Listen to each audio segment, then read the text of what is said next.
Hey all, welcome to Tech Talk. Today's episode really hits home for me. It's about the Nintendo Wii. The Nintendo Wii came out in 2006. It had games released for it until 2013. And for a full decade until 2018, it received support from Nintendo, as well as producing one of, if not the best platforms for gaming ever created. The concept of using the remote as your main controller, combining it as a side-holding controller, as well as a remote which you could point at the screen to do various tasks, was very revolutionary at the time. Here before you, I have a Wii console myself. This is a Wii console that I found in a garage sale. My Wii console, unfortunately, has seen years of use and service and is no longer functioning, unfortunately. So I picked up this one just for this demonstration so we could go a little bit over what exactly was the Wii. Now, most people would know that the Wii is something that used a controller that you would point at the screen. It had all kinds of crazy games for it, including Wii Sports and Wii Sports Resort and all kinds of various platforms for Super Mario, Twilight Princess. But this console was special more than just for the fact that it had a unique style of gameplay options for its controller style and the platform it was on. It was also the first Nintendo console to fully support Wi-Fi capabilities, so people could play each other worldwide on games like Mario Kart. However, I will mention that the GameCube did have a similar adapter that you could plug in to support Wi-Fi capabilities. However, this was really not popular, and when it became integrated into the Wii, it really launched the consumer platform to a whole new market. Now let's go over some of the features of the Wii. The disc would be inserted here. Now, the disc had to go a correct way, as the laser reader could only read it from one direction, but you also had some other features on here as well, including an SD card port, which you could input pictures on or other data that you want, a sync button as well for syncing up controllers to your Wii console. It has a reset button as well as a power button. This power button, once held down, could either turn the Wii on or off. The reset would be used in case of a system malfunction or a game crash, and then it had an eject button for the disc on the bottom as well. On the top, we have GameCube support. Now, GameCube support was enabled for this so you could plug in 4 controllers like a GameCube style for games like Brawl or for Mario Kart Double Dash if you wanted to play, because you could play GameCube games on the Wii at the time. These memory card slots on the top allowed for expandable storage as well, including for games such as the ones you played on your GameCube. And on the back, something modern. It actually introduced USB output support. There were a lot of accessories for the Wii that many people may not know about. One of those accessories actually included a Wii keyboard, which I do have. I'll show this off very briefly. Made by Logitech, very simple Bluetooth connected keyboard. It has a USB stick in the back here, and this USB stick would plug right back into the back of the Wii console, and then you could type and use apps like the internet to search up whatever you wanted. And finally, we have the power connection, as well as our output to our TV or our monitor, and then a plug for the sensor bar as well. Let's talk about these two things in parallel now. Let's talk about the Wii Remote and the sensor bar.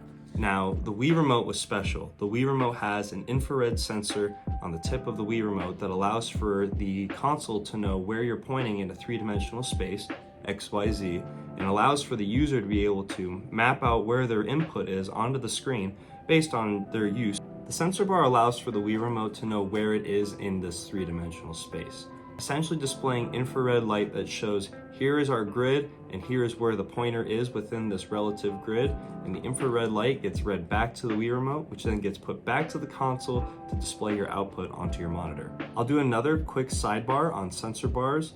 This sensor bar allows you to be able to plug into your computer and have your Wii Remote accessible through a Bluetooth enabled connection that's inside the sensor bar, as well as being able to read from the infrared light that's displayed out, so you can play games on your computer through an application like Dolphin Emulator, the old classics like Mario Kart or Super Paper Mario or Lego Star Wars. Taking a closer look at the Wii Remote, we see the button layout. It has a D-pad, a big A button, some menu features, as well as a plus and minus feature here, and these 2 main buttons down here. Now, the whole point was to be able to emulate a sideways controller, classic to the NES, as well as being able to have a universal remote feeling that gave it that kind of similar TV remote use for people to be comfortable and know, oh, I understand how this works. And this was Nintendo's thinking. They wanted something that was not only recognized by previous users, but as well as being able to advocate for a new generation, the kind of gaming technology that could be available.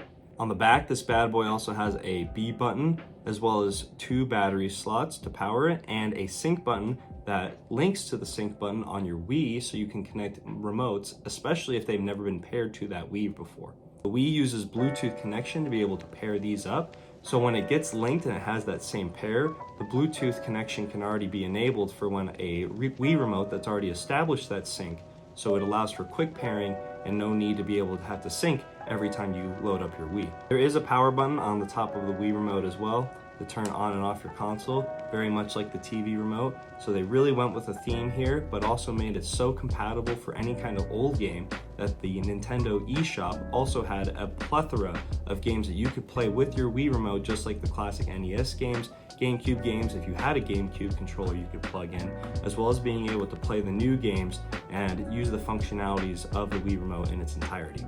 Now I'm going to do a quick sidebar on the nunchuck. The nunchuck is essentially the adaptation piece for the Wii remote that allows for users to play adaptive games using a second controller that they can hold in their hand, but all of the output still gets put and received through this one controller as it's sent back via Bluetooth. Games where these were introduced had some functionality issues to them. I saw a lot of these in archery style games or trying to be incorporated in games like Wii Sports Resort or games like Link's Crossbow Training. However, I never really found that the nunchuck was a huge success in terms of its counterpart, just because most games found that this controller was all it needed to be able to run functionally and give the user the same experience. I'm gonna give another quick shout out to the Wii Motion Plus as well. The Wii Motion Plus was an accessory that was introduced later in the Wii's life. However, many controllers after it also included the 2-in-1 Wii Motion Plus inside, because this has a gyroscopic sensor that allows for more intricate motions and movement with the Wii remote on certain games. For instance, this became very popular with Wii Sports Resort. I think the last honorable mention is all the accessories I have. If you can see, they're just falling out.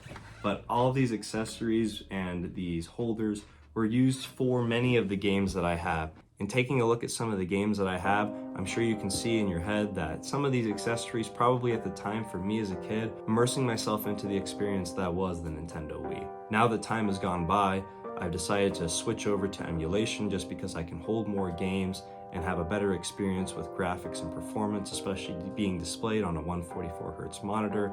However, the classic touch to the Wii and the feeling and nostalgia that it brings to me can never be replaced truly. I hope that the brief overview about the Wii and some of its components kind of gave back some of that nostalgic feeling, as well as being able to pique your curiosity again.